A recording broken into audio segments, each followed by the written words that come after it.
Williams' daughter.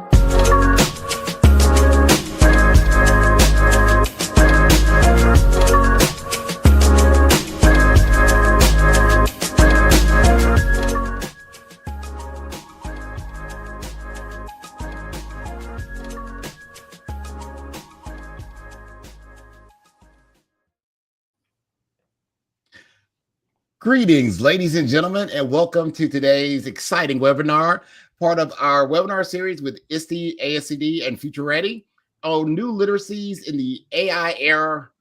Our webinar series will start off with critical thinking in the AI era. This is a conversation that is one that I am excited to have. I'm very excited to have these amazing panelists here today.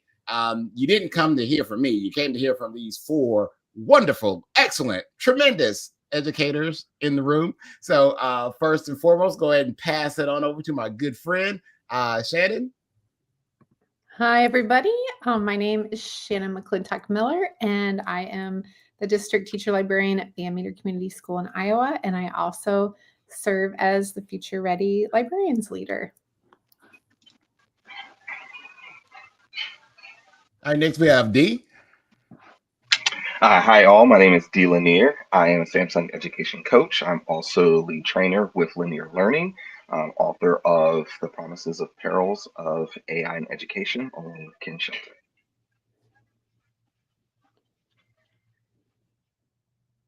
All right, and Pam. Hi, good evening, everybody. My name is Pam Amendola. I am a high school ELA teacher and also a journalism teacher in Dawsonville, Georgia. And I'm happy to be here tonight to share some perspectives from the classroom, particularly the English classroom, where a lot of people are concerned about how we're combating AI and using generative AI to help our students become better critical thinkers, which happens often in the ELA classroom. Nice to meet you all. Mm-hmm. And last but not least, a man that needs no introduction. So, but he's still going to do it anyway. Good friend of mine, Joseph. Hey, I'm Joseph South. I'm the Chief Innovation Officer at ISTE ASCD. ISTE ASCD, as you probably know, are two amazing organizations that have merged together that brings the technology conversation in schools and the pedagogy conversation in schools into a single conversation. And I've been working in this field for a very long time, spent a little bit of time leading the Office of Ed Tech at the U.S. Department of Education, and lead all of our AI work at ISTE ASCD as well. Well, once again, thank you, panelists, for being here. This is a timely conversation, and I know everyone just is really talking about this right now because we're in a day and age right now where AI is changing the way the world works. When I think about 2 or 3 years ago, when generative AI just kind of came out, people were like, oh, this is kind of cool. Maybe it can help people write some papers a little faster or do some research a little faster, crunch some numbers. But now we're looking at content being created. At one point, it was the joke, you could tell an AI image because it had like 6 fingers. So, you know, it was always something weird going on with the face or the people in the background. You know, you saw those things and it was pretty obvious.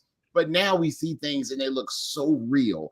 It looks so official. And our students and adults, as they're online, they're seeing content all the time. And we're consuming so much content on our devices, whether we're on our cell phones or whether we're on our laptops. So we're seeing this content. So the question is, how can we tell what's real, what's fake, as we're seeing all these things? So now more than ever, it's important to have those critical thinking skills. So for our panelists, to kind of get this conversation going, how is artificial intelligence reshaping what it means to think critically in schools today? Because I remember back in school, it was, hey, just get 3 websites that are reputable and, you know, you could prove it's fact. But now you can't necessarily do that. So what does it mean to critically think in schools today? You know, Pam, you're in the classroom, so you want to start us off there. Just kind of like, what are your opinions or views on that? Of course. As you know, I'm an English teacher, and one of the biggest things that we're required to do is teach our students how to write. And the time-tested strategies have been to annotate as you read, And then as they're annotating and reading, considering themes and thematic elements to what's going on in a particular text or poem. And then, of course, write a summary with an analysis that includes thoughts on the issue in the text. And one of the things I found, as much as I've embraced AI, is that in order to do this, we have to consider that we're in this place I call the in-between. And in between, we have AI over here. This is really cool stuff that it does. And then we have traditional things that our students have to be tested on. Are they critical thinkers? So in my classroom, I combine both.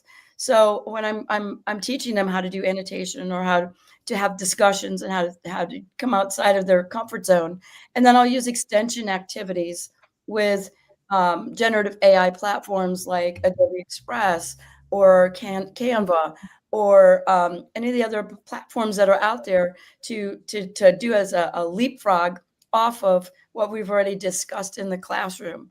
That's a place for me that I can support and that I can have a really good conversation with my students, because I think that conversation is what I would consider a change of mindset. That change of mindset has to happen first.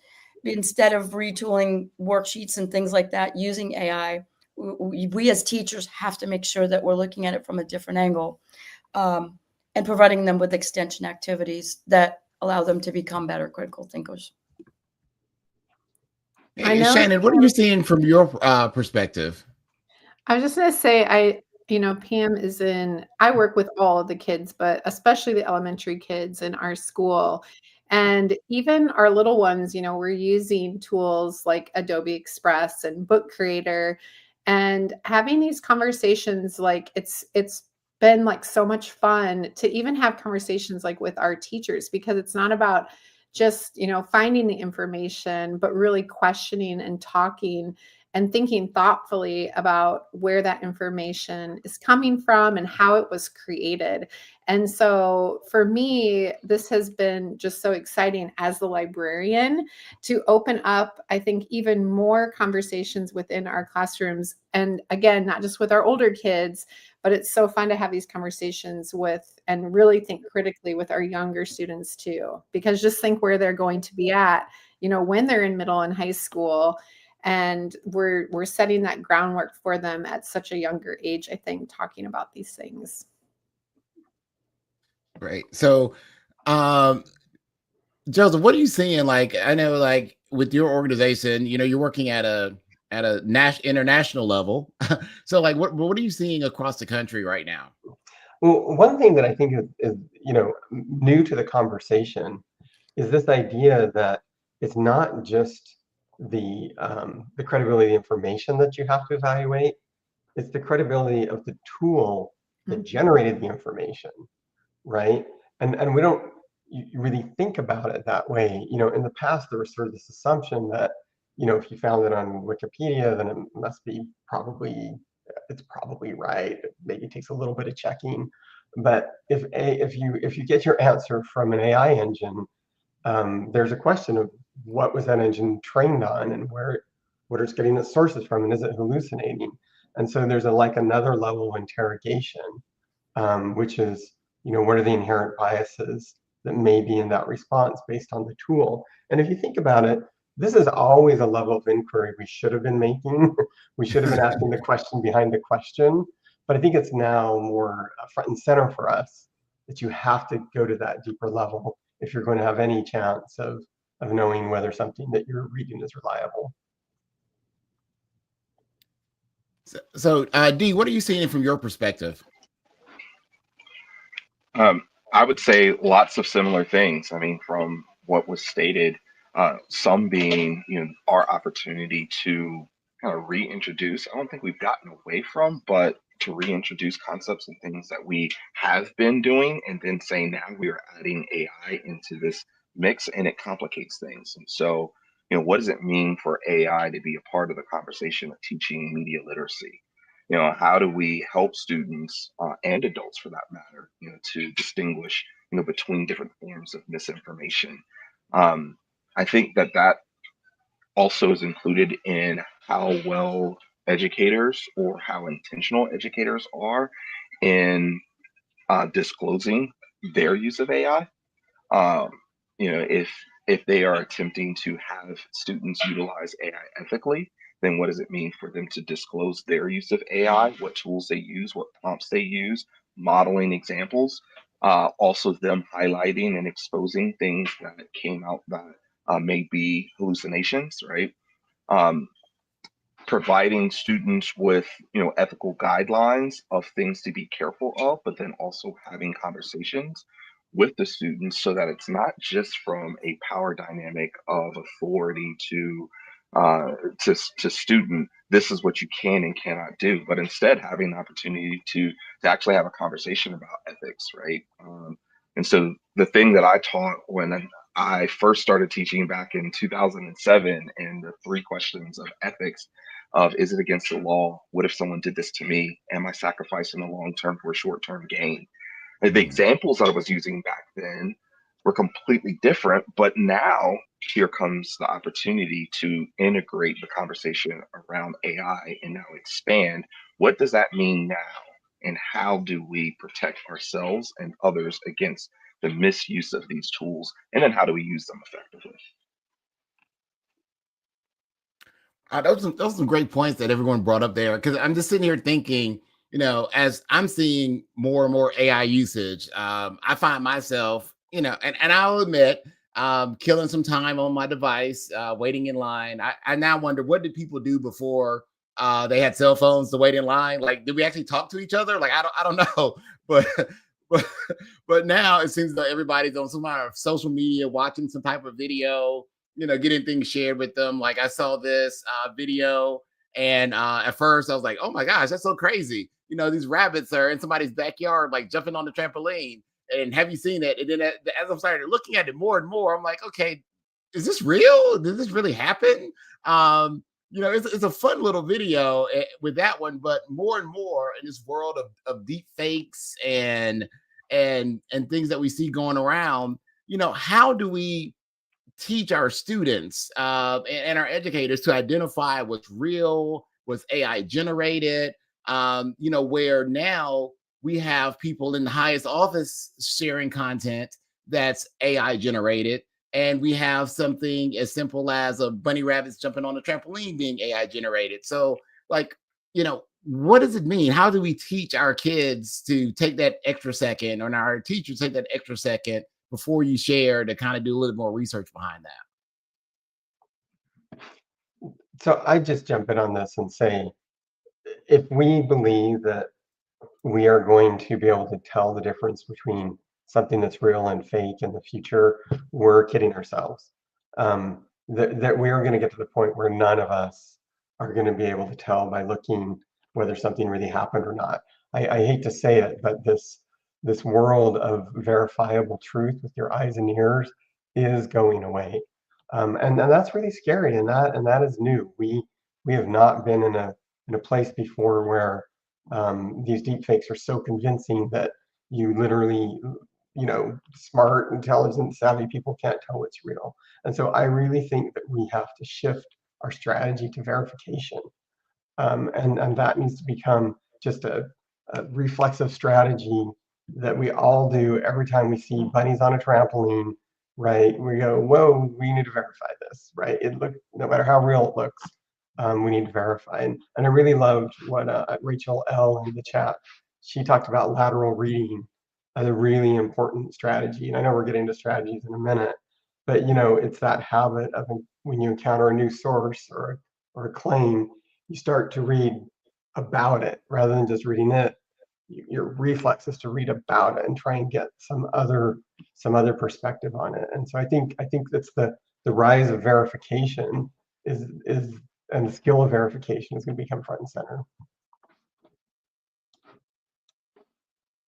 Okay, Pam? I'll jump on that topic as well, Joseph, because, being a writing and reading teacher, it's imperative that my students stop and slow down, and also provide some opportunities for deconstruction activities where, we could do something as simple in the classroom, like let's pull up a YouTube reel or an Instagram reel, show it on the screen, and say, okay, what's going on in this image.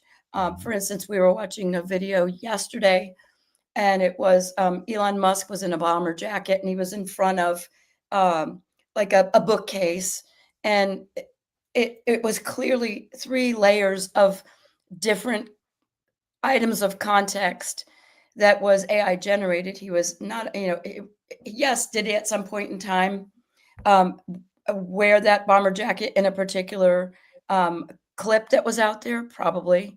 Was he on an artificially generated background? Definitely. The way that we could tell was that he had like a halo around his head. So that deconstruction activity is another layer of critical thinking. We'll just use that as an example. But also, to really address the transparency issue. I think, Joseph, you're on point when you say things have to be marked, things have to be identified, because we are really at a point in time where it's very difficult to tell, especially with Sora 2 that just came out.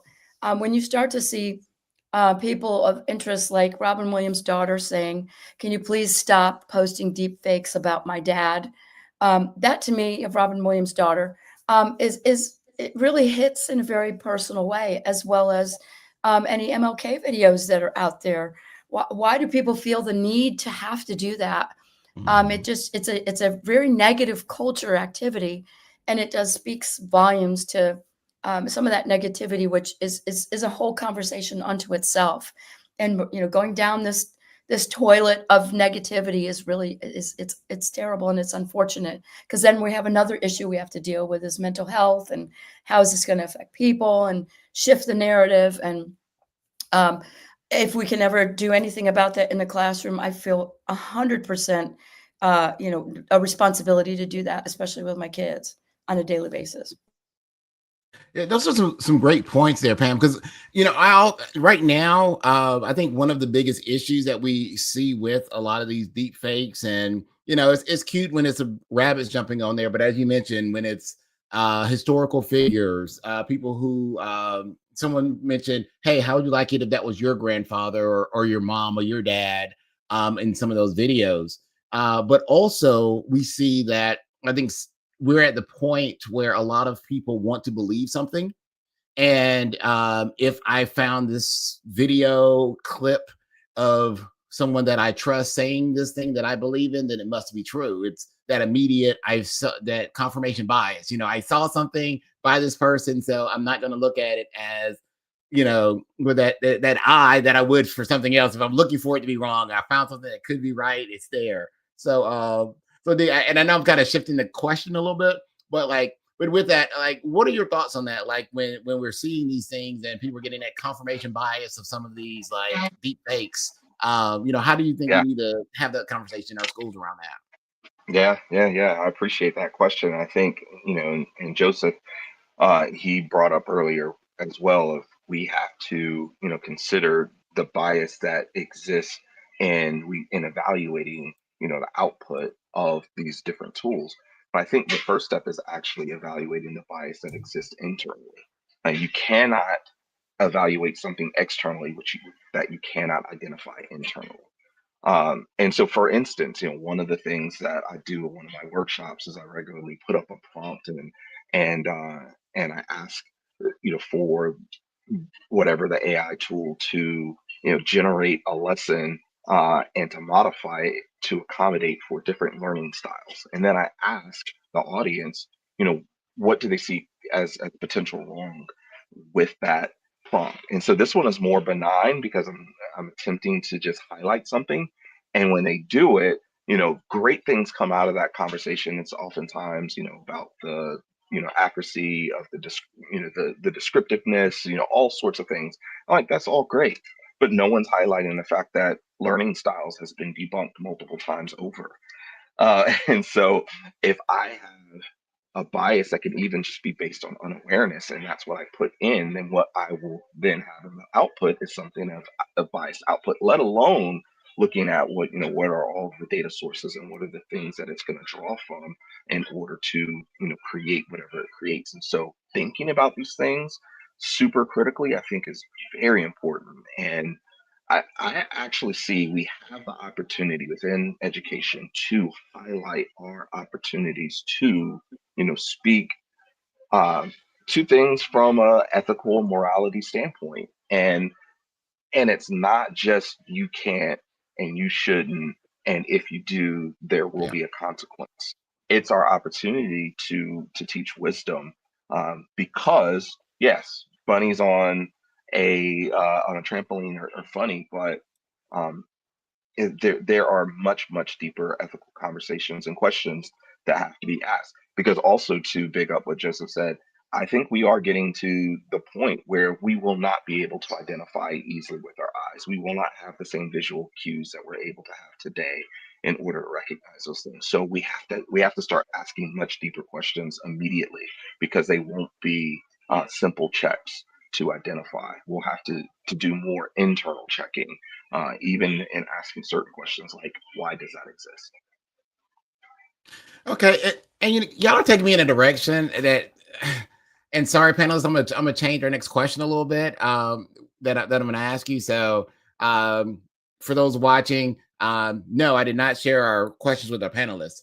Totally did. But we're gonna tweak it up a little bit here.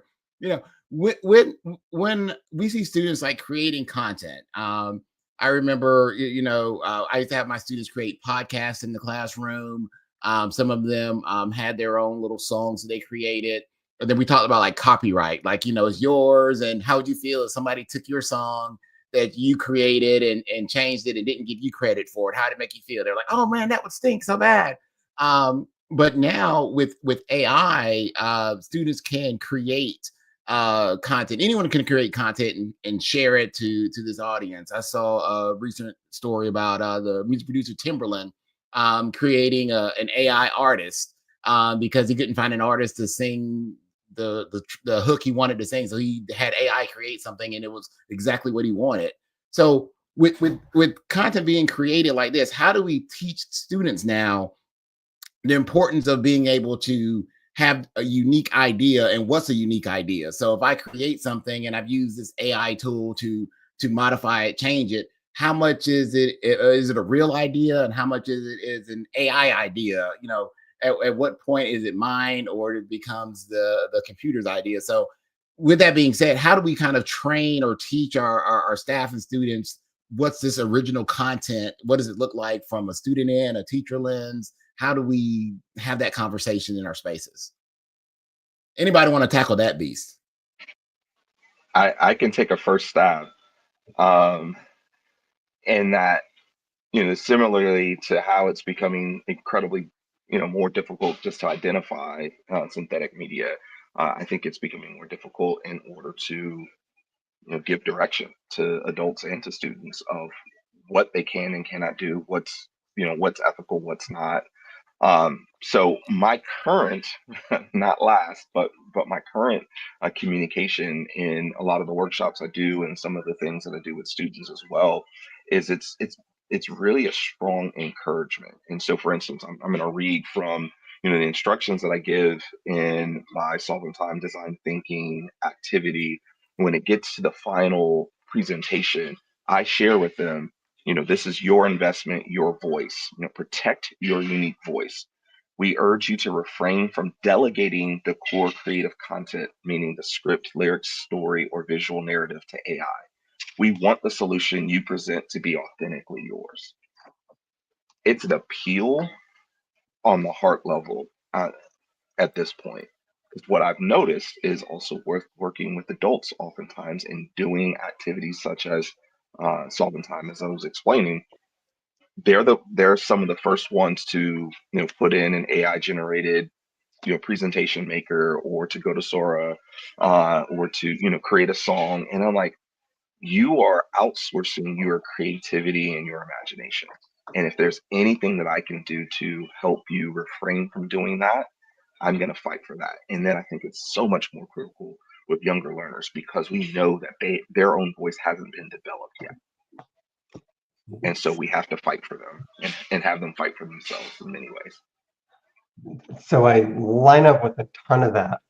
One thing that I'm wondering if I see differently, or or maybe not. So the things that I totally line up with is we have to give them work that they want to do. And you can't just, it can't always be like, candy and fun, right? But if you're going to give them an assignment, make sure there's something that they got a stake in it, right? That you're asking for them to provide some part of that assignment that's about them and who they are, so that they're like, no, I'm not going to have AI do this. This is about me. I want to do this. I want to be represented. I think we could do a lot better job of that. The second way that I totally line up with you, is I think transparency just has to be a core part of the way we approach this, right? We just have to be really clear about what is ours, what is not ours, make that a norm. And that means as an instructor, right, you also need to be super clear about when you are using AI and when you're not using AI. Yes. And if you aren't willing to disclose that, then you shouldn't ask your students to be willing to disclose that. But I have a slightly different, possibly a different perspective. And I think that we don't recognize how much we already sample other people's creativity when we make something that we think of as new. And I think in the AI world, the sampling has just been accelerated like crazy. And so I wonder, and I'll just put it out there's a wondering, I wonder if we need to lean in to some of the ethics of sampling and help our students understand them, so they don't feel shamed by using something else, but they respect the origin of the thing that they borrowed from. That's so funny you mentioned that, Joseph, because I'm just thinking about like music. How many songs have been sampled and remixed and used over the past? And I've even seen the little funny memes talking about Harry Potter is Star Wars with wands versus lightsabers. So it's like there's certain themes and stories that get recycled and repeated just with another coat of paint put on it. And to your point, AI is taking those common themes that are out there and synthesizing something out of that. So to your point, like what's being copied at what level? Yeah, and I do think we need to be careful. I just want to underscore Dee's point, which is when you're developing your own voice, you got to be a little careful about this, right? You don't want someone to like lose that focus on being original as well, right? So I think there's a tension there, and I'm not sure exactly the right place to fall on it. It also, excuse me, I think it also comes into like providing students the agency to do the things that they like to do. You mentioned before, they have to want to do it. And if you're providing them with an activity where you want them to complete this because it means something to them and it's personalized to them, the way that you can leverage other ideas are things that they're invested in, like whether they're drawing from a video game that they're playing or from a movie that they saw. I think in a developmental sense, where they're learning how to develop their own voice, that can be helpful. I think the outright taking from a creator and calling it part of like a large language model, that to me is stealing somebody's ideas. We used to call that plagiarism, um, and that's problematic for me, because now it's opening up another ethical construct with wow, I can just take something and call it my own, right? I can take the idea of how an artist who literally birthed this idea of this style of music, whether it was Pink Floyd or Beyonce or whomever, and just sample it and say, well, I'm going to create it like that because I like the way they do ... Now there's a real ethical conversation there, because that's not their original idea. And that's where I think what Dee, you were saying before, is now you have adults who are just jumping in as a time saver, right?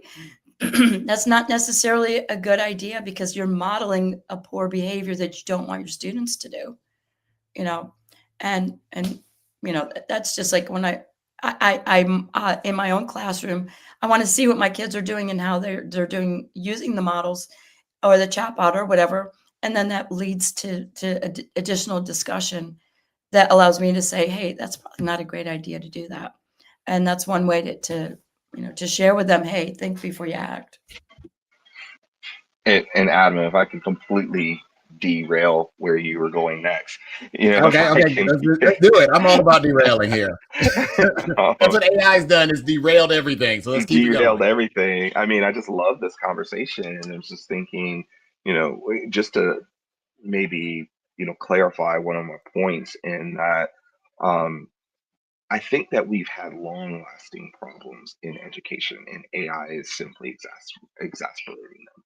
So when I make the statement that I don't want students to outsource their imagination and creativity, I'm saying that with full awareness that imagination and creativity is something that is not regularly enforced, especially as students matriculate and advance. And so I think that what's happening is in many ways we are continuing to aim to push for things as critical thinking and communication, especially written, and looking for authenticity there. But then when it comes to, okay, I really, really, really strongly want to encourage you to utilize the right side of your brain.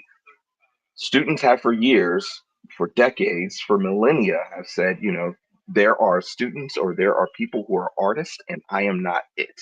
And they don't see themselves as needing to work out and to work on and developing and honing in their creative skills. And I think that for me, that's one of the biggest dangers I see of AI is students saying, you know what, I'm already comfortable with not being artistic in any sort of way. And guess what? AI can do that for me. And I want them to work on that aspect and to grow in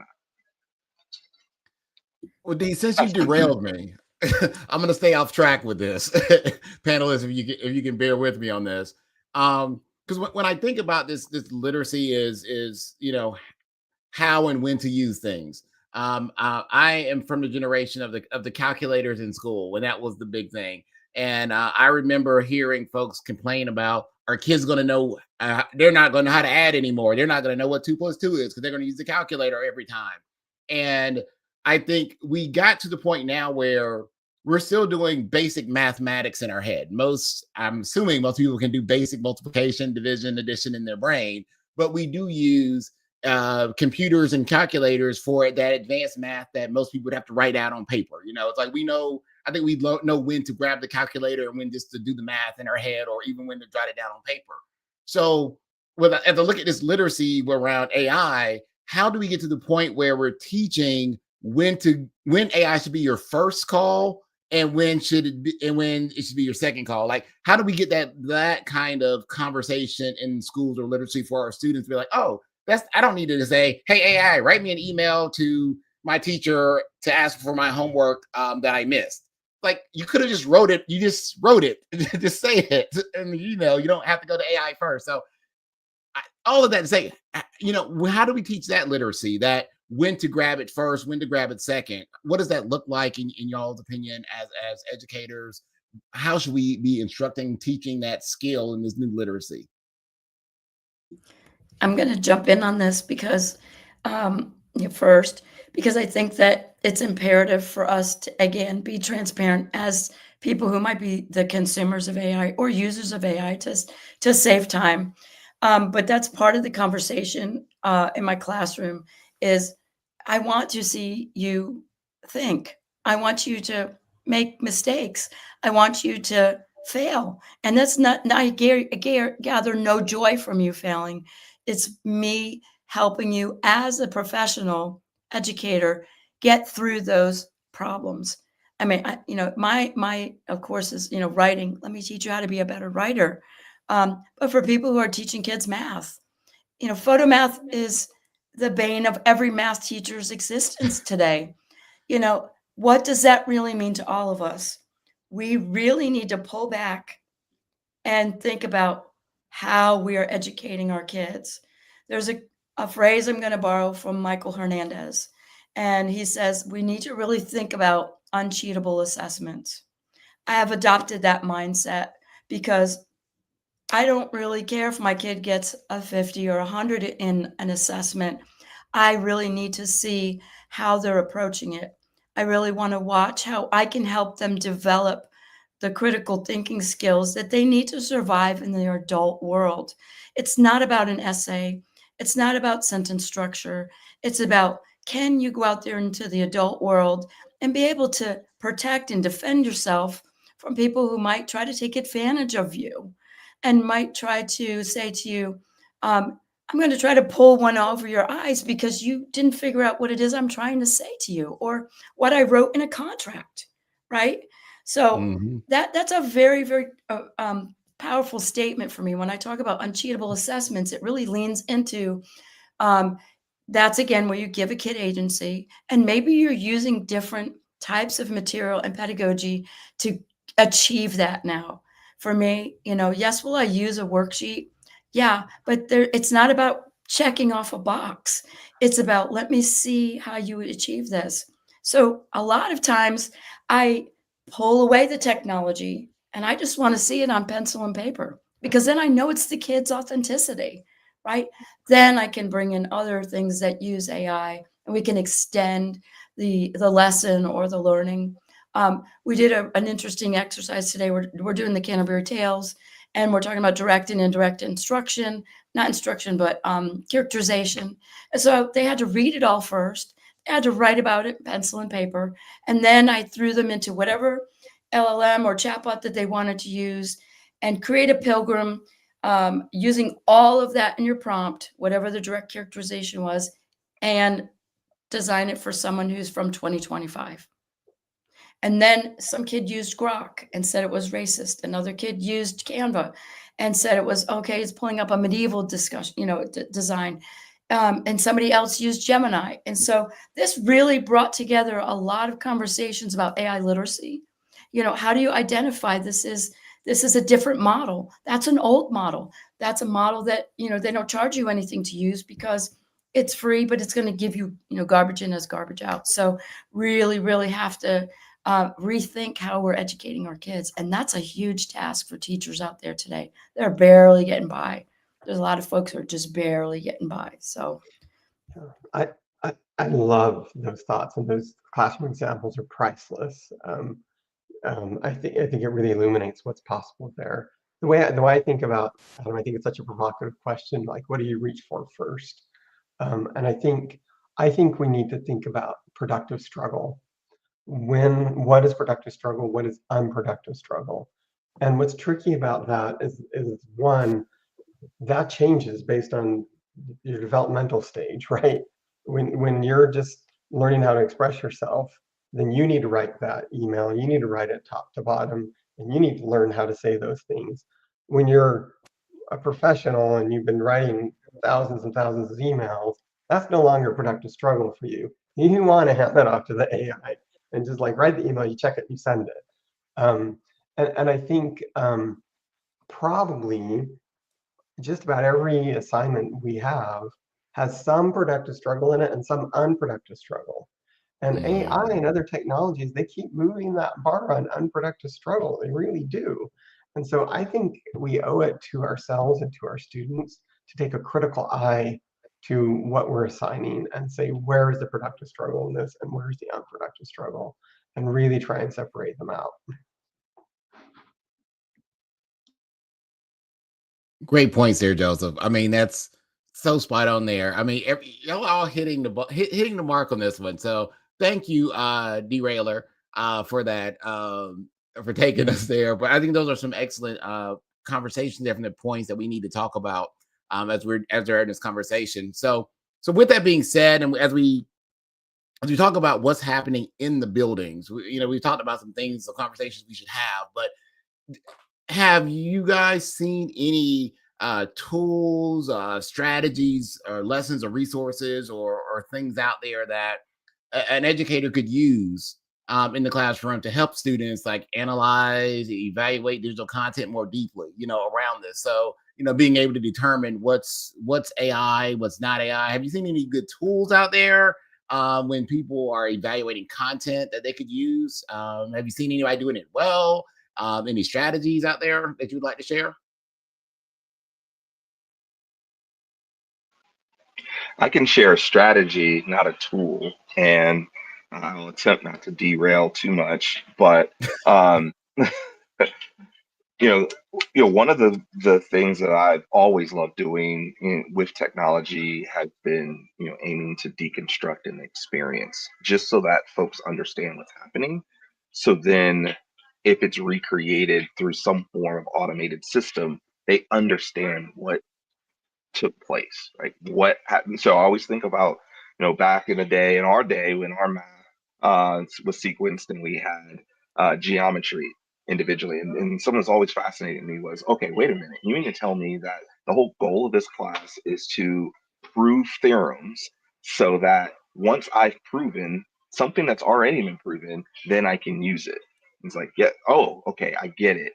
And so, in every level as technology advances, I think we have the opportunity to do that sort of thing, and we can have fun with it. And so, for instance, when memes super popular, and say, okay, what we're going to do is deconstruct what is a meme, and have my students deconstruct what are all of the critical elements, and then I need you to recreate a meme from scratch, right, in Google Slides or Canva or what have you.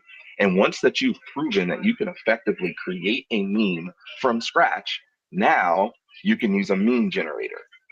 Similarly, in utilizing, a tool like a quick draw or some of the AI generators that have a button to automate to create a something or other, to teach the skills of prompting in order to create what that automated bot did, right? So that you understand, hey, behind the wrapper is a code, and I want you to be able to decode what that is. And once you've been able to prove that you understand all of those elements and you can recreate it, sure, I will give you license in order to use that automated tool. So that hopefully at least speaks to one aspect of your question. I think we have the opportunity to teach our kids the skills, and they're like, wait a minute, I just did it just like the AI bot. Yes, and you were able to, quote, build it from scratch. Actually, what you did is you learned the skills. And then now, as you use it, you're able to look at it and you go, I know exactly what's going on there. Mm-hmm. I love that idea of, I'm going to call it earned automation, right? It's like first you got to earn it, and once you've earned it, then yes, we can hand it off. It's such a cool way of thinking about it. I think that just has really wide applications. I think that's such a generative idea. No pun intended. For how to think about it. A really simple model, and it's just killing me that Shannon had to drop off here, or got dropped off by her network, because I think she'd nail this question.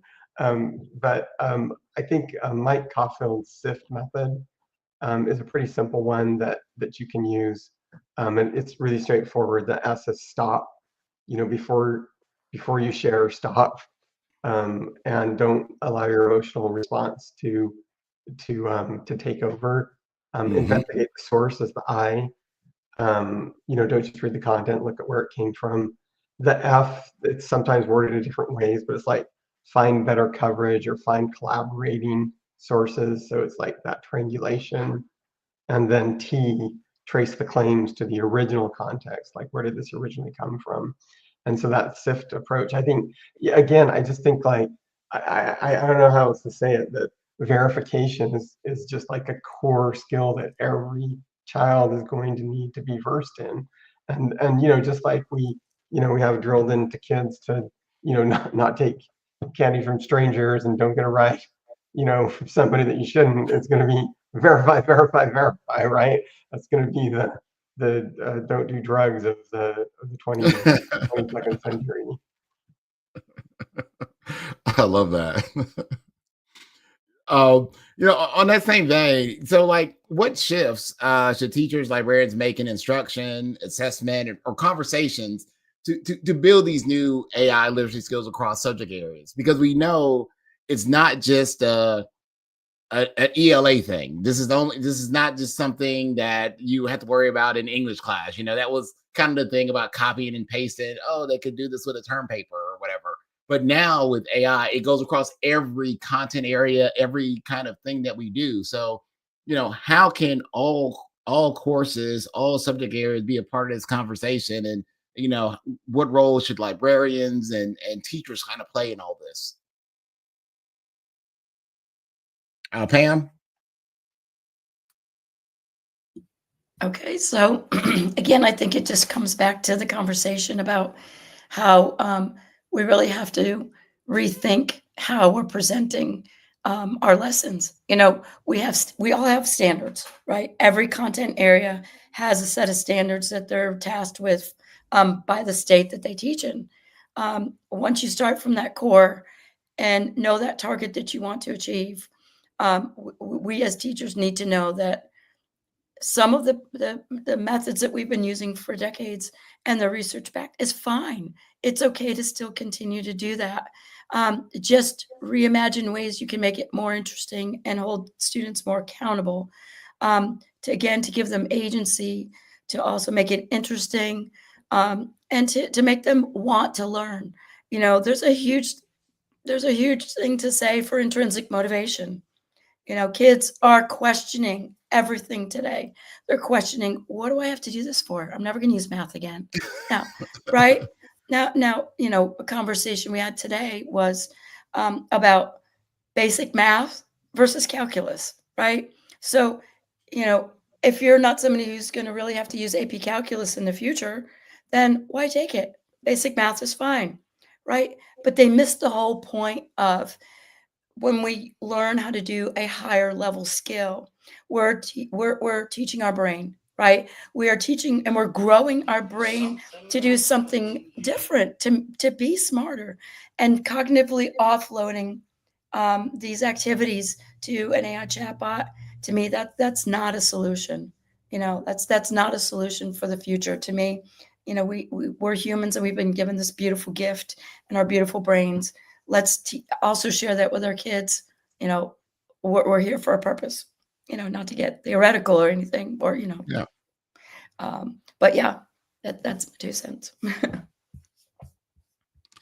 I mean, tremendous points that you make there. As we know, we're having this conversation because it really, you know, as I look at this, it's an everybody job now. It's no longer a role that could be farmed out to one teacher, one space to kind of have the conversation about, you know, how we're utilizing AI and the resources and things that we have. So with that, I know a lot of what we do as Future Ready and All for Ed is really ensuring equitable access of resources across all areas, especially our students that have been marginalized traditionally in our country. So when we look at this gift, this resource of AI, you know, how do we ensure that every kid gets that get these new critical thinking skills, get access to these resources across the board? Because you know sometimes we have things happen where kids may earn quote unquote the right to use a tool, you know,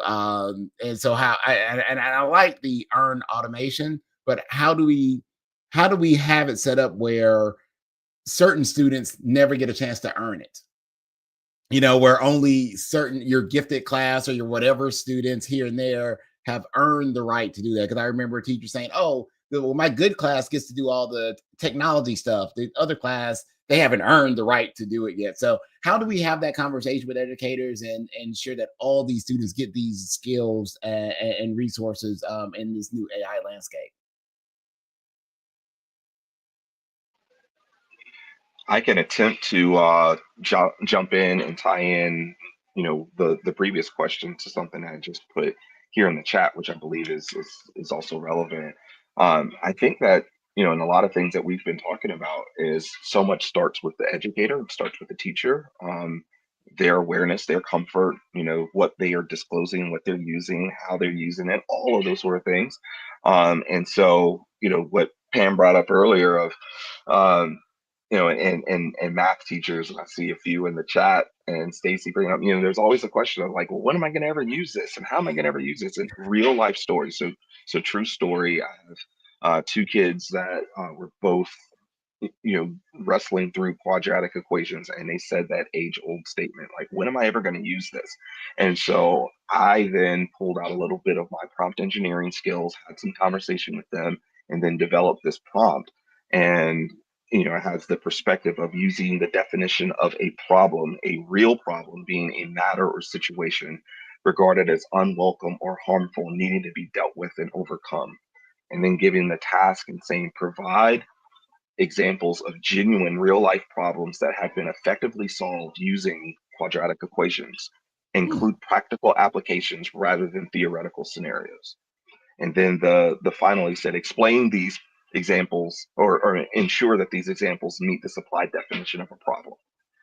And next thing you know, and I'm having this long conversation with my son about ways in which quadratic equations have been used in order to, solve safety issues concerning stadiums and soccer, all tying in his interest. And so, it didn't solve anything immediately, but it allowed me to bring a more culturally relevant conversation to the subject matter. And I think those are some of the opportunities that we have as educators. I agree, and I think you may have taken our earned automation slightly out of context there, Adam. Okay. We were talking about making sure they understand the concept before they were allowed to hand it off to a tool. You're talking about gatekeeping a tool. Yeah. But And I'm sorry for that, but I wanted to make sure of that because somebody may hear earn automation and think that, oh, the students haven't earned the right to automate the assignment. Yeah, no, I'm glad you brought that up because that is the opposite of equitable access, right? And so we have to guard against that. And so the only thing that an AI tool ban does is allows the kids with the resources to use AI and the kids without resources to not use AI. And so, of course, we can't just unleash any AI tool on our students. It has to be an appropriate tool, one that's vetted, one that's appropriate for their development, one that has proper guardrails on it. But once we do that, I believe we need to make that available to everyone. That's like step one. I think we also need to integrate these kinds of experiences into our classes. They can't be add-ons. They can't only be in the computer science class. It can't be only the after-school program, right?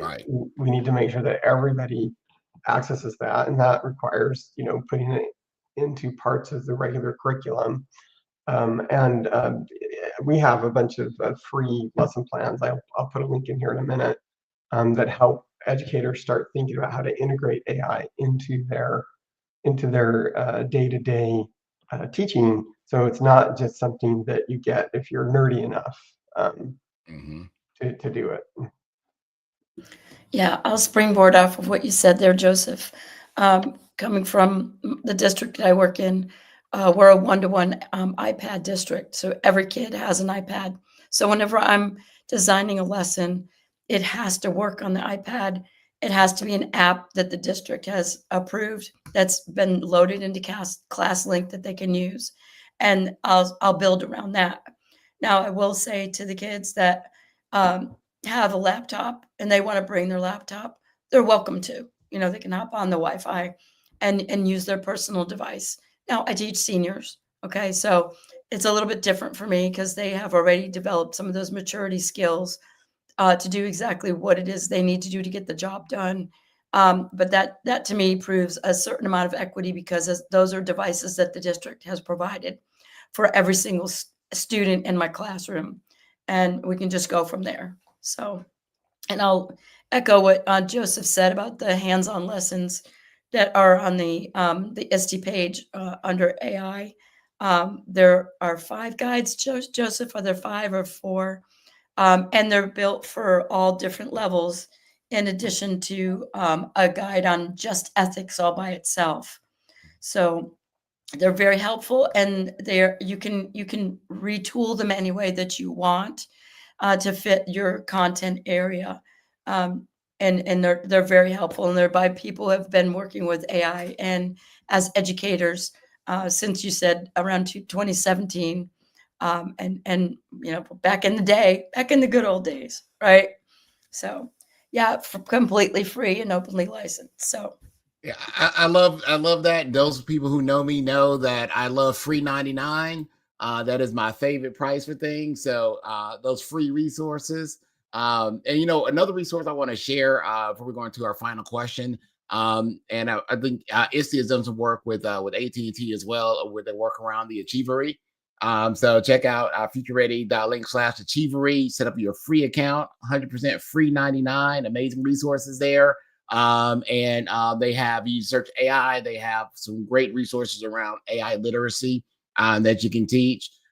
Great resource to even share with your parents. The parents can create their own accounts and utilize those resources as well.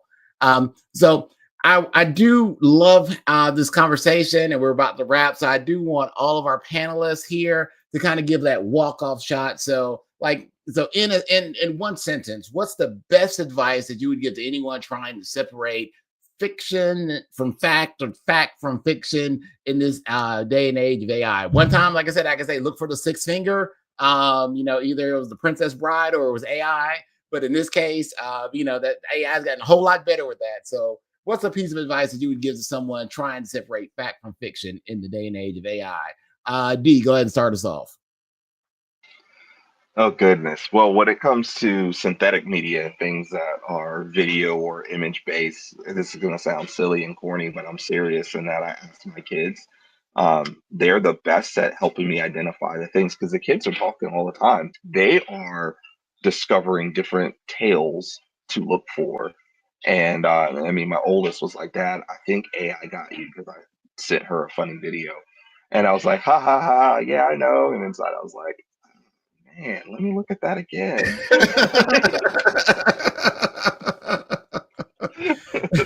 Yeah, I knew that. I knew that. I was I knew that. that. Yeah. So seriously, like running things through the filter of our kids, like they can help for sure. All right, Pam. Okay, so my walk off is make it a point to become knowledgeable and develop AI literacy. My key is knowledge is power. The more knowledge that you have, the smarter that you are about being able to identify things. And final thought, question everything. Question everything. Question everything. Be a skeptic first. It sounds so negative, but you really have to in today's day and age, because there's some big tech company out there trying to change and shift people's behavior. And it's unfortunate, but however they can sell something, market something, or shift a narrative, that's their goal. Question everything, because knowledge is power. All right, Jay South. Yeah. So just Pam, I think I just want to editorialize slightly that I think question everything can be turned positive if we talk about curiosity, right? Curiosity is also questioning everything. So skepticism is questioning, curiosity is questioning. We can wrap that all together and say, let's be curious. Like, let's be curious about where things come from. But my sentence is equally equally pessimistic, Pam. So you've heard trust but verify. I would say don't trust, verify is my sentence. And it's the world we're in. I wish it was different. But if in the end we come out of this as people who ask a lot more questions than we used to, actually I think that's healthy. And I think we get to better places by doing that. Yeah, and I would throw mine out there. I'll just say, I didn't have one until I heard you guys talk. And I will say one thing we're doing right now: engage in more conversation. So sometimes you can find out what's real by actually talking to people. Because if you're having that conversation right now, interactive conversation, that's real. So we can't forget about the humans. So definitely have that time and talk to humans. And humans, it sounds so non-human to say, talk to humans, talk to other people. One thing I want to say is, especially about talking to other people, this is the first of our two-part series. December 11th, we're going to have our next part of the series. And I love this one. It's going to be our student panelists. So it was a great conversation with adults, but our next series on December 11th will be with our students. Looking forward to having that conversation and engaging. Once again, thank you, panelists, for being here. Thank you for everyone who was active in the chat, very active chat. So thank you for all of those. If you want to share this with your friends or colleagues, it's on all of our platforms, also be found on our YouTube channel. Definitely check those out. Once again, thank you everybody for sharing your time and being here today. All right, we're out, everybody.